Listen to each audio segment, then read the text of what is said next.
Bismillahirrahmanirrahim. Assalamualaikum warahmatullahi wabarakatuh.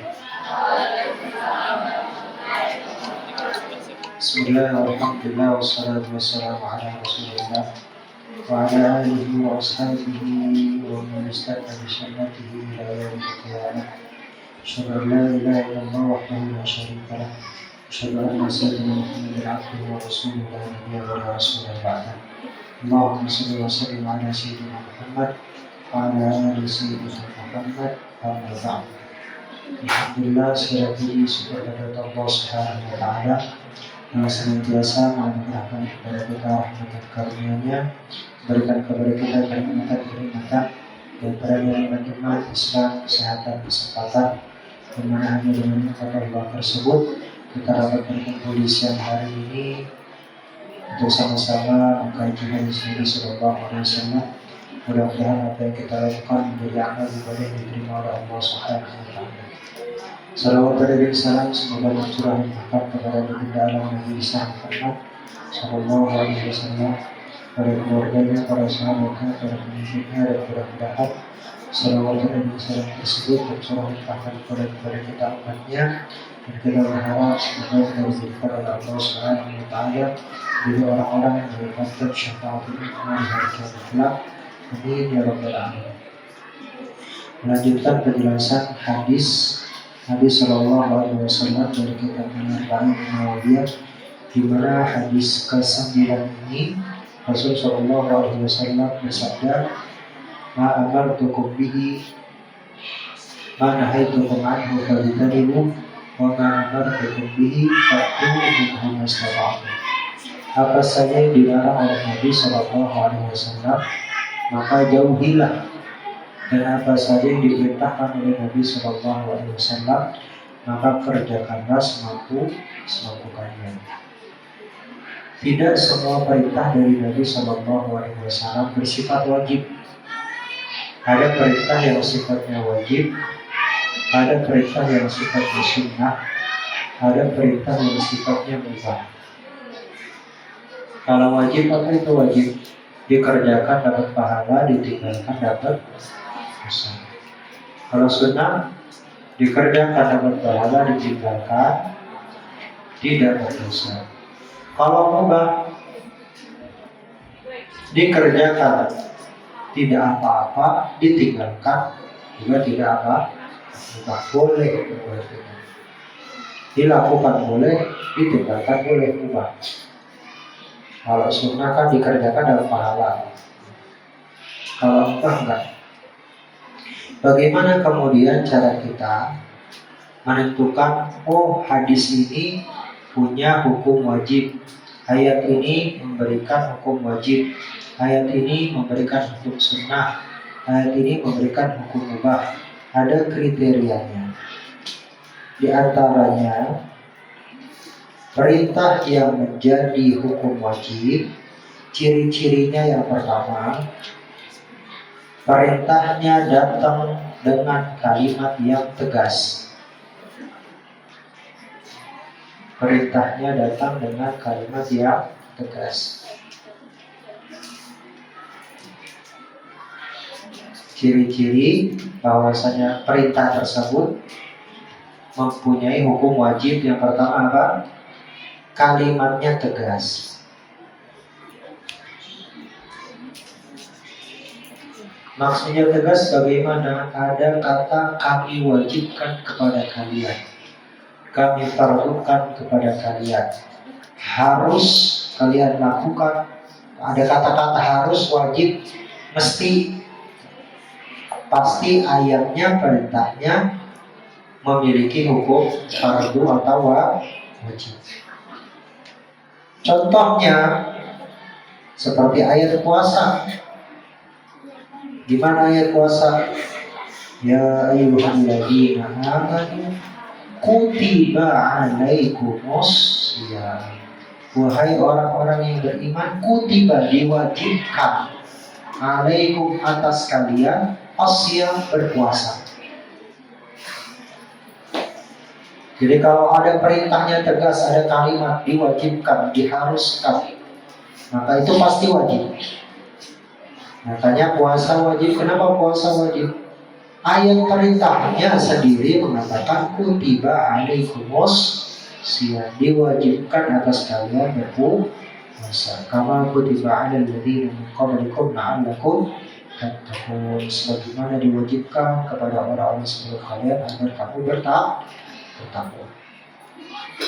Yang kedua, kapan? Ciri yang kedua. Yang pertama tadi apa? Perintahnya tegas, perintahnya jelas. Ada kata diwajibkan.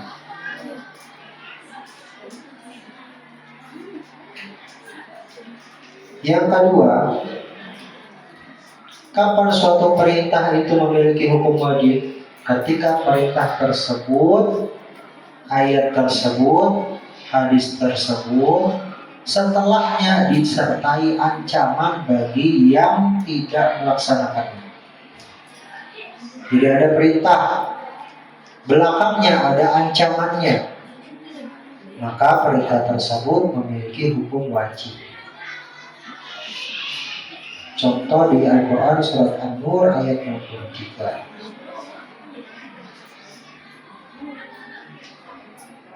Allah Subhanahu wa ta'ala berfirman, "Falyahdharil ladzina yukhalifuna 'an amrihi an tusibahum fitnatun aw yusibahum 'adzabun alim." Dan hendaklah orang-orang yang menyalahi perintah Rasulnya takut akan ditimpa cobaan atau azab yang pedih. Jadi kalau ada perintah kemudian selanjutnya ada azabnya, dijelaskan oleh Allah Subhanahu wa ta'ala balasan bagi orang-orang yang tidak melaksanakannya, maka perintah tersebut pasti wajib. Yang ketiga, kapan suatu perintah itu memiliki hukum fardu atau wajib? Ketika perintah tersebut dijelaskan menjadi syarat sahnya iman.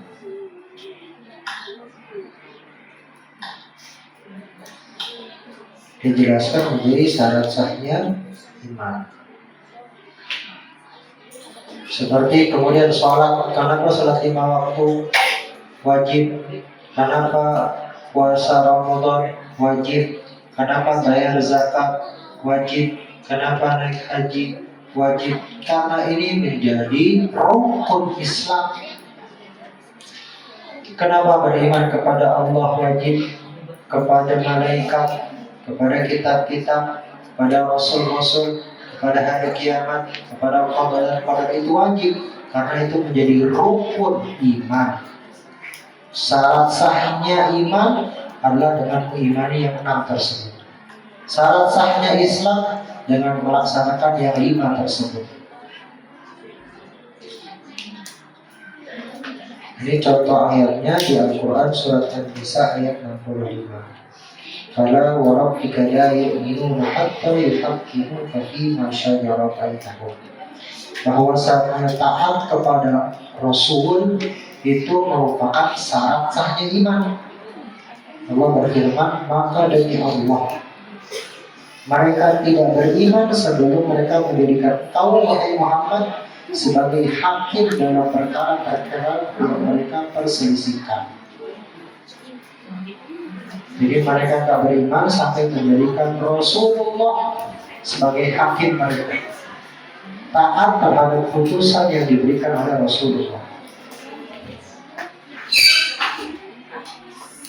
Kapan kemudian suatu perintah itu dihukumi sebagai sunnah? Nah, tadi kan yang wajib. Kapan dia wajib? Yang pertama ketika perintahnya tegas, ada kalimat diwajibkan, diperintahkan, diharuskan. Yang kedua, ketika dia disertai dengan ancaman. Kalau enggak ini akan diazab, kalau enggak ini akan berada di neraka jahanam. Yang ketiga, kapan? Ketika dia dijadikan perintah tersebut syarat sahnya iman atau Islam. Oke? Kemudian contoh perintah sunnah. Contoh perintah yang sunnah bagaimana ciri-cirinya? Perintah tersebut bersifat bimbingan. Rasul Shallallahu Alaihi Wasallam memberikan pilihan untuk melaksanakan atau meninggalkan.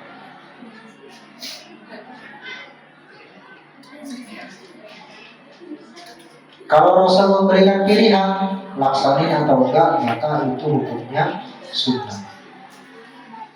Contohnya dalam hutang piutang, Rasul itu nyuruh untuk dicatat.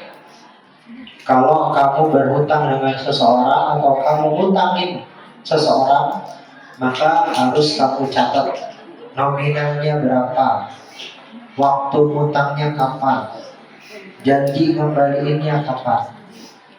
Itu ada di surat Al-Baqarah ayat 282. Ya ayyuhalladzina amanu idza tadayantum bidainin ila ajalin musamma faktubuh. Al-Baqarah ayat 282. Wahai orang-orang yang beriman, kalau kamu melakukan hutang piutang untuk waktu yang ditentukan, maka hendaklah kamu menulisnya. Biar apa? Biar jadi saksi. Kalau di kita sekarang ada notanya sebagai saksi resmi. Dan kalaupun orang tersebut mengelak, nih ada buktinya. Tanggal sekian kamu berhutang dengan saya, saksinya bulan-bulan, kamu berjanji akan mengembalikan tanggal segini. Tapi apakah harus? Enggak harus. Rasulullah enggak mewajibkannya. Rasulullah membiarkan ada yang melakukan hutang piutang dan kemudian enggak dicatat, ya enggak apa-apa. Karena Rasul memberikan pilihan dan itu merupakan bimbingan atau adab yang mana Rasul mengharuskannya, maka itu dihukumi sebagai sunnah.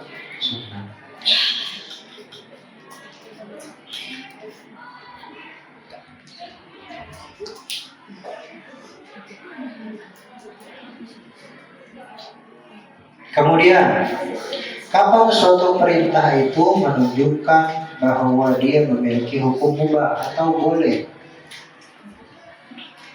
Ketika perintahnya tentang sesuatu yang sangat mendasar bagi manusia.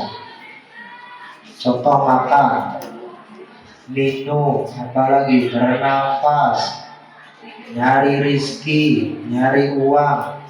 Ketika perintah tentang hal-hal tersebut, hal-hal yang mendasar bagi kehidupan manusia, maka perintahnya pasti tentang kemubahan, kebolehan.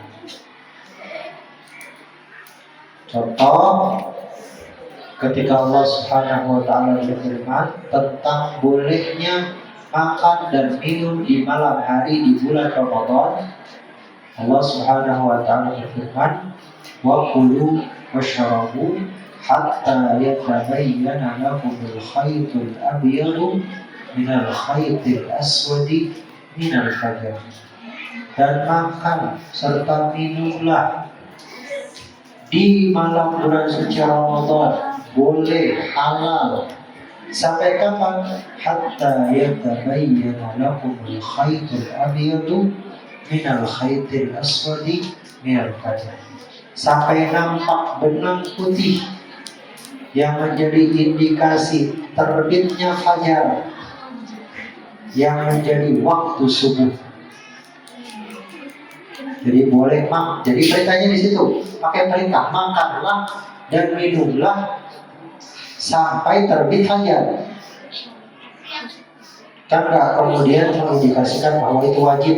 Kalau wajib berarti suruh makan terus, nggak berhenti, nggak tidur, nggak zikir, baca Quran, makan terus. Kan juga sunnah.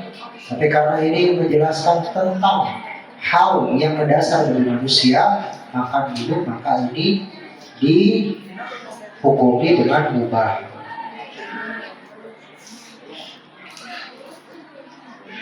Contoh juga dalam surat Al-Jumu'ah ayat 10.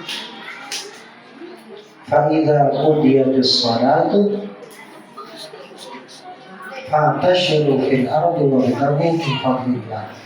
Apabila salat Jumat telah dilaksanakan, maka menyebarlah kamu di muka bumi dan carilah karunia Allah. Al-Jumu'ah ayat 10.